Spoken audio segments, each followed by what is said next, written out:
때는 1498년. 조선의 궁궐에 피바람이 몰아치기 시작합니다. 중심에는 의심 많은 젊은 왕, 그리고 서로를 잡아먹지 못해 안달인 신하들이 있었죠. 그리고 이 모든 비극의 방아쇠를 당긴 건 바로 역서책에 쓰인 글 한 줄이었습니다. 조선 최초의 선비 대학살, 무오사와 그 이야기 속으로 지금 들어가 봅니다. 자, 오늘은 이런 순서로 한번 이야기해 볼게요. 먼저 왜 싸울 수밖에 없었는지, 두 호랑이의 싸움부터 시작해서 대체 어떤 글이 문제가 됐는지, 그리고 그 작은 불씨가 어떻게 거대한 피바람으로 번졌는지 차근차근 따라가 보겠습니다. 마지막엔 이 모든 게 남긴 의미까지 짚어봐야겠죠. 모든 사건의 시작은 연산군이 왕이 되기 전 그의 아버지 성종시정로 거슬러 올라가야 합니다.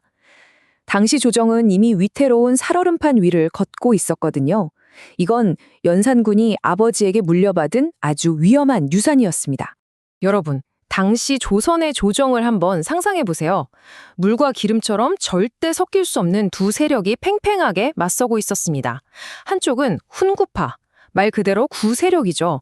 세조의 왕위 찬탈을 도우면서 어마어마한 땅과 권력을 손에 쥔 기득권층입니다.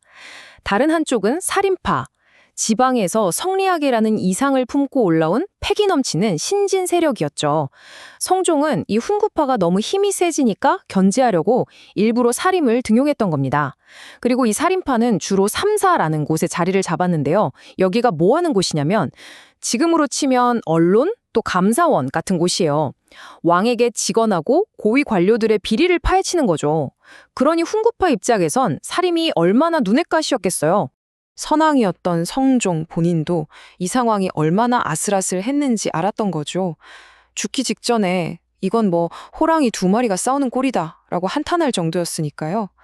그리고 이 아슬아슬한 줄타기는 그의 아들, 바로 그 연산군이 왕위에 오르면서 결국 끊어지고 맙니다.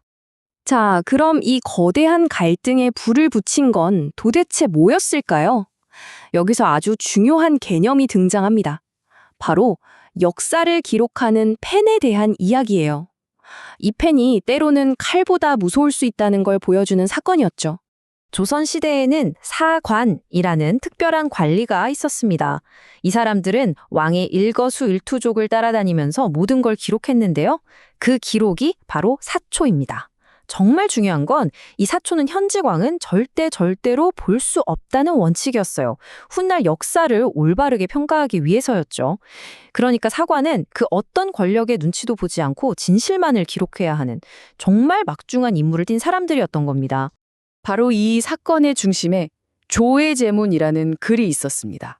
이게 뭐냐면 살림 세력의 큰 스승이었던 김종직이 쓴 글인데요.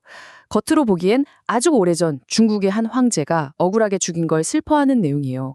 하지만 진짜 속뜻은 바로 연산군의 증조할아버지 세조가 어린 조카 단종을 죽이고 왕위를 빼앗은 사건을 빗대어 비판한 거였습니다. 이거 뭐 왕실의 정통성을 뿌리부터 흔드는 그야말로 시한폭탄 같은 글이었던 거죠. 자, 그런데 여기서 문제가 터집니다. 김종직의 제자 중에 김일손이라는 사관이 있었어요. 이 사람이 스승을 너무 존경한 나머지 이 위험천만한 조의제문을 자기가 쓰던 사초에 떡하니 실어버린 겁니다. 스승의 충심을 기리고 싶었던 거겠죠. 하지만 이게 훈구파의 손에 들어가는 순간 스승의 충심이 아니라 왕을 능멸한 반역의 증거, 즉 살인 전체를 공격할 완벽한 무기가 되어버립니다. 드디어 화약고에 불이 붙습니다. 이 조의제문이라는 작은 불씨가 어떻게 발견돼서 순식간에 조선 전체를 뒤덮는 피바람으로 번져나갔는지 그 과정을 한번 따라가 보시죠. 이게 정말 눈 깜짝할 사이에 벌어진 일이에요. 자, 1단계. 7월 1일에 훈구파 신하가 전하, 영모의 증거입니다 하면서 이 사초를 연산군에게 몰래 갖다 바칩니다. 그러자 2단계. 불과 열흘 뒤에 사초를 썼던 김일손이 바로 체포돼서 끌려오고요. 3단계. 그 다음 날부터 바로 혹독한 고문과 신문이 시작되는데 이게 그냥 김일손 한 명으로 끝나지 않고 그의 스승, 친구들, 사림 전체를 엮는 거대한 영모 사건으로 순식간에 부풀려집니다. 그리고 마지막 4단계. 판결까지 걸린 시간이 채 한 달이 안 됐어요. 정말 무섭도록 신속하고 잔인한 숙청이었죠. 연산군의 입장에선 이건 뭐 학문적 토론이고 모보가 아니었던 거예요. 감히 나의 증조 할아버지를 비난해? 그건 곧 나를 부정하는 거잖아. 이런 식이었죠. 이 말 한번 보세요. 세조의 후손이 다스리는 조정에서 어떻게 벼슬을 할 수가 있냐? 이건 분노를 넘어서 거의 배신감에 가까운 거였습니다. 그의 분노는 지극히 개인적이었고 타협의 여지가 전혀 없었습니다. 그런데 말이죠. 정말 이 조혜제문 글 하나 때문에 이렇게까지 피바람이 불었던 걸까요? 아니면 연산군에게 뭔가 다른 속내가 있었던 건 아닐까요? 이 숙청의 진짜 목적을 한번 들여다볼 필요가 있습니다. 핵심 키워드는 바로 능상입니다. 이게 무슨 뜻이냐면 아랫사람이 윗사람을 업신여긴다는 거예요. 연산군이라는 왕은요, 즉위하고 나서부터 신하들이, 특히 그 살인파들이 사사건건 전하 아니되옵니다 하면서 자기를 가르치려 드는 걸 정말 끔찍하게 싫어했습니다. 조이제문은 그에게 완벽한 빌미를 제공한 거죠. 이것 봐라. 너희들이 나를 비판하는 게 바로 이런 능상의 마음에서 비롯된 것 아니냐 하면서 자신을 비판하는 목소리 자체를 아예 뿌리 뽑아버릴 기회로 삼은 겁니다. 자, 실제 희생자 내역을 보면 연산군의 의도가 더 명확해져요. 사실 직접 처형당한 사람은 6명으로 전체의 11.5% 정도입니다. 하지만 정말 끔찍한 건 이미 죽은 김종직의 무덤을 파헤쳐서 시신의 목을 베는 부관참시형을 내렸다는 거예요. 이건 살아있는 사람들에게 엄청난 공포를 주기 위한 일종의 쇼였죠. 그리고 대부분인 약 60%는 아주 먼 곳으로 유배를 보내서 다시는 정치에 참여하지 못하게 만들었습니다. 이건 무차별 학살이 아니라 살인이라는 특정 정치 세력의 핵심을 정확히 겨냥해서 다시는 일어서지 못하도록 손발을 잘라버린 아주 치밀한 정치적 공격이었던 겁니다. 자, 이렇게 거대한 피바람이 휩쓸고 지나갔습니다. 궁궐은 조용해졌고 비판의 목소리는 사라졌죠. 모든 게 연산군의 뜻대로 된 것처럼 보였습니다. 과연 그랬을까요? 연산군 정권의 목표는 단순하지 않았어요. 사람만 죽이는 게 아니라 그들의 정신, 사상까지 완전히 주워보려고 했습니다.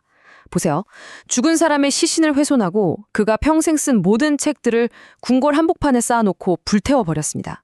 학자들의 육체뿐만 아니라 그들이 남긴 지적인 유산까지 모조리 소멸시키려 했던 거죠. 하지만 연산군이 놓친 게 하나 있었습니다. 살인 세력은 중앙 권력에서만 활동한 게 아니었거든요. 그들의 진짜 뿌리는 지방의 서원과 향촌 사회에 깊이 박혀 있었습니다. 조정에서 쫓겨난 살인들은 고향으로 돌아가서 조용히 제자들을 길러내고 학문을 이어갔어요. 당장은 졌지만 그들의 사상은 죽지 않고 씨앗처럼 땅속에 묻혀서 다시 싹을 틔울 날을 기다리고 있었던 겁니다. 결국 이 무오사화는 끝이 아니라 시작이었습니다. 조선을 누가 이끌 것인가를 두고 벌어진 100년에 걸친 긴 싸움의 그 첫 번째 장에 불과했죠. 그래서 무오사화는 오늘날 우리에게 이런 질문을 던지는 것 같아요. 책을 불태우고 사람을 죽이는 폭력으로 과연 신념과 사상까지 완전히 없애버릴 수 있을까요? 아마 역사는 그럴 수 없다고 대답하고 있는지도 모르겠습니다.